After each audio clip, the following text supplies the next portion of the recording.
Сондықтан пайғамбарымыз саллаллаху алейхи вассалам айтады: "Дуния малғуна". Бұл дүние негізінде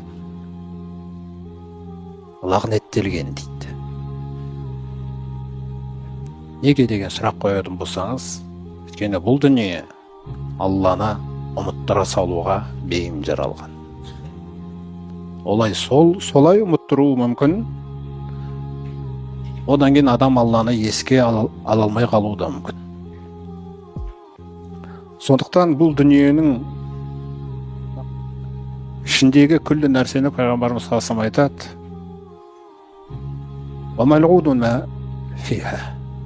Бұл дүние өзі лағнеттелген, сондай-ақ оның ішіндегі нәрселердің күллісі де лағнеттелген дейді. Яғни қай нәрсесінде мынау су үшін мен қазір мына кісімен төбелесіп қалуыма болады. Мына мансап үшін ана кісіні біреу өлтіріп қоюы да мүмкін. Күллі нәрсе